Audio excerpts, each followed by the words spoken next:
Hi friends, happy evening. So இன்றைக்கி இந்த video நான் என்னுடைய கார்டன்லேருந்து எடுத்துகிட்ருக்கேன். ஸோ இன்றைக்கி நான் ஹார்வெஸ்ட் பண்ணிகிட்ருக்கேன். என்ன ஹார்வெஸ்ட் பண்ணுறேன்னாலே அதுக்கப்புறம் பச்சை மிளகா. ஸோ ரொம்ப நாள் ஆசை எனக்கு இந்த மாதிரி தோட்டம் சின்னதாக ஸ்பாட்டில் வச்சு நம்ம தக்காளி வெங்காயம் வராது, தக்காளி இந்த மாதிரி வீட்டில் விளையக்கூடிய வெஜிடபிள்ஸ் எல்லாம் ஹார்வெஸ்ட் பண்ணணும் ரொம்ப. ஸோ ஃபைனலி தக்காளி பச்சை மிளகாலாம் நான் எடுத்துகிட்ருக்கேன். இந்த மாதிரி நம்ம ஏதாவது ஒரு சின்னதாக ஒரு ஹார்ட் ஒர்க் இன்புட் போட்டு அதுக்கு ஒரு நல்ல அந்த ஒரு ஹாப்பினஸ் இருக்கு இல்லையா, அதுக்கு சொல்ல வார்த்தை இருக்காது. ஸோ சேம் ஹாப்பினஸ் தான் எனக்கும்.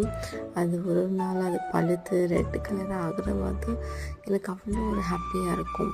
இதே போல் லைஃப்பில் கூட நம்ம ஹார்ட் ஒர்க் பண்ணால் தான் நமக்கு ஒரு நல்ல ரிசல்ட் கிடைக்கும். So keep doing hard work.